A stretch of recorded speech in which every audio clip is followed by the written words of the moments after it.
Alors, A, c'est réservé aux villes arabes, à New York, à Washington, à Nouakchott. Washington, Nouakchott. Alors, ça dépend de l'expression, mais c'est Rachid. La préposition employée pour indiquer le lieu, c'est à Rabat. L'expression sur Rabat, ça peut être accepté dans des contextes un peu particuliers. Non, non pas l'oral, non pas l'oral. Même à l'écrit, elle écrit très très raffiné. D'accord, s'arrêter sur Rabat, et c'est raffiné. D'accord, c'est un peu littéraire. Oui, bon, nous avons un site sur Rabat. Alors, mais c'est une façon de dire, c'est une façon raffinée, bien recherchée. Alors, tout simplement, on dira à Rabat. Les prépositions. Je fais une petite synthèse ici. A, accent. Oh, je l'écris en minuscule pour que ça soit plus clair. Pardon. A, O et en. A, c'est plus nom de ville. O, c'est plus nom de pays. Mais en aussi, c'est nom de pays. Alors, quelle différence y a-t-il entre Algérie et Maroc? Voyelle ou consonne? Oui, consonne et voyelle. D'accord. Mais, que dira-t-on pour France, si Yassine? En France. En France. Alors, pourquoi ici c'est la consonne, et là c'est la consonne, ici c'est O, et là c'est O. Tu vois, c'est pas une question de voyelle. C'est masculin. Oui, c'est la question de genre, le genre. On dit ici, c'est en France. D'accord? C'est une question de genre. O, c'est plus nom de pays masculin. Et en, c'est plus nom de pays féminin. Ou commençons par voyelle. Commence par voyelle. Généralement, ils sont féminins. D'accord? Ils sont féminins, c'est nom de pays qui commencent par une voyelle. Algérie, Italie, Inde. D'accord? Oui, oui. Oui, s'il y a des exceptions pour quelques noms de villes un peu particuliers, très très particuliers, mais c'est souvent la préposition A. Mais vraiment, les exceptions, ils sont très rares, oui, très rares. Le Caire, par exemple. Vous savez, le Caire, c'est la capitale de quel pays, le Caire? Le Caire. L'Égypte, capitale égyptienne. Le Caire. Le Caire pose un petit problème. Il est déjà défini comme un nom masculin, avec le. Alors on va utiliser au Caire. Et ça, c'est un cas très rare. Pour le reste, c'est clair. À Tripoli, à Rome, à Londres, à Agadir, à Tata. Oui, la règle, elle est très bien respectée. Mais il reste quand même un autre type de nom de pays. Lequel? Allez, passez en revue les noms de pays devant, comme ça, dans votre imagination. Oui. Composé et surtout, pas toujours composé. Alors, les États-Unis, c'est? Ils peuvent être, c'est pluriel, les noms de pays pluriels. Alors, qu'est-ce qu'on utilise avec États-Unis? États-Unis, on ne va pas dire A. Oui, c'est aux États-Unis, c'est au pluriel. C'est A-U-X plus nom de pays. Alors, là, le nom au pluriel. Au pluriel. On dit.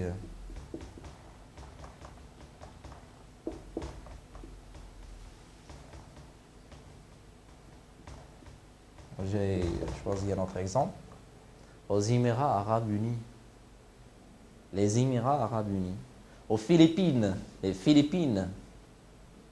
Aux États-Unis, le plus célèbre. Aux îles Canaries. Aux îles Canaries.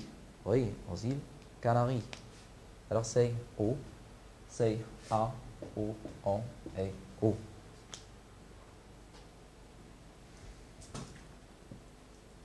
C'est un peu clair?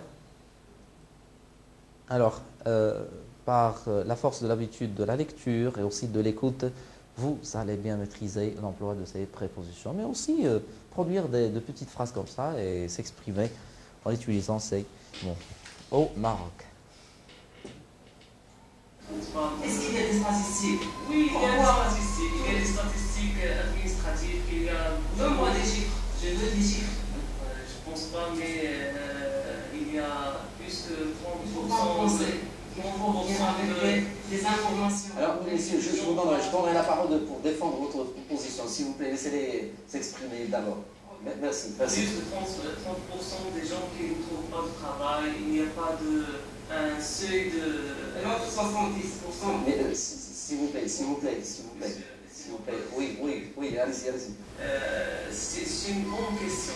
Est-ce que nous sommes satisfaits de nos situations, de nous? Qu'est-ce que vous avez remarqué dans cette dernière phrase? Est-ce que nous est satisfait? Oui, alors tu t'exprimes comme ça. Est-ce que nous est satisfait? Alors, est-ce que nous sommes satisfaits de notre situation, bien de ces situations? Je laisse tomber des phrases. Je comprends, puisque c'est l'oral, je ne peux pas m'arrêter sur tout et je ne peux pas exiger un niveau très élevé disons, de précaution et d'expression tout à fait correcte. Je laisse passer. Je vais vers l'essentiel, s'il vous plaît. Alors, ayez ça en tête. Parce que commencer une phrase et la couper et passer vers l'autre phrase, ça pose un problème. Oui, alors... Oui, on ne trouve pas les mots, je comprends, je laisse passer. Et là, Adil qui est en train de jouer disons, le trouble fait avec quelques... On va voir par la suite. S'il vous plaît, maintenant, si vous permettez, ce n'est pas le sujet de débat aujourd'hui. Ce n'est pas la forme, ce n'est pas l'objet, ce n'est pas les attitudes. Ça, on peut le faire après. Mais maintenant, c'est la langue qui nous intéresse. Alors, le rôle de Adil, le sujet, les interventions, tout ça, s'il vous plaît, essayez de vous concentrer avec moi sur la langue, sur l'expression et le caractère correct ou incorrect de l'expression. La prochaine fois, c'est Adil, on va discuter de ça. D'accord? Merci bien. Merci. Allez-y. Situation. Est-ce que tout le monde ou tous les gens réalisent notre objectif? Allez-y. Tous les gens réalisent. La vie est réalisée. Tous les gens réalisent. J'aimerais bien transcrire cette phrase au tableau pour voir les dysfonctionnements qui sont à l'intérieur.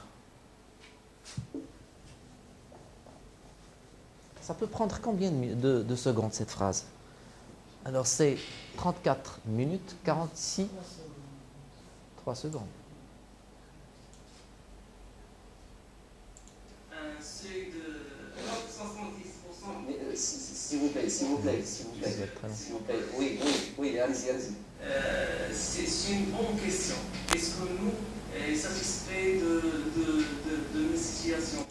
Est-ce que nous est satisfait de mes situations? Est-ce que nous est satisfait de mes situations? J'écris comme je peux bien l'entendre et comme je peux l'imaginer. Est-ce que nous est satisfait de mes situations? C'est ça? Mes situations. Je l'écris comme je l'imagine prononcé. Alors, allez-y, à vous d'abord d'identifier la faute et après de proposer la formule correcte. Oui, est-ce que nous sommes? C'est le même verbe, n'est-ce pas? Oui, c'est le même verbe. C'est le verbe être, ici, conjugué à la première personne du pluriel. Nous sommes, oui. Satisfait, à l'oral, ce n'est pas visible, mais il faut mettre le S. À l'oral, c'est la même prononciation. De, oui. Alors, mes situations, tu allais dire peut-être ma situation, c'est ça? Non pas mes situations. C'est ma situation. Bon, dans l'expression générale et dans le contexte général, il s'agit de la situation et non pas de différentes situations. De la situation. Alors ici, dire de notre situation. Ils sont satisfaits de notre situation sans S, bien sûr. Notre situation. Est-ce que nous sommes satisfaits de notre situation? Excusez-moi, l'essentiel, c'est de poser la question sur l'origine de cette faute. Qu'est-ce qui a fait que si et si, en s'exprimant de cette façon, mélange et une seule phrase, il y a 3 niveaux d'expression. Il y a 3 niveaux. C'est le nous, c'est le et, c'est le mais. Ça, c'est la première personne du pluriel. Et ça, c'est la 3e personne du singulier. Et ça, c'est la première personne du pluriel, du singulier. Vous avez suivi avec moi? Oui, c'est ça. 3 niveaux d'expression. Elles s'expriment en tant que, disons, au pluriel, je ne sais pas si c'est là, disons, la majesté exprimée ou non. Alors ici, il s'exprime à la 3e personne du singulier. Il s'efface complètement. C'est le fait de s'effacer. Et là, il revient à l'équilibre en employant la 1re personne du singulier. Ce qui était normal au début, c'est de l'employer, cette 1re personne. À votre avis, quelle est l'origine de cette faute? L'explication de cette faute?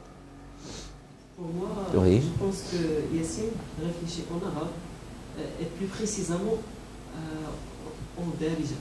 Parce qu'en darija, on peut traduire ça. On peut traduire une belle Oui. phrase en darija, mais en français, Oui. ça rien. Oui.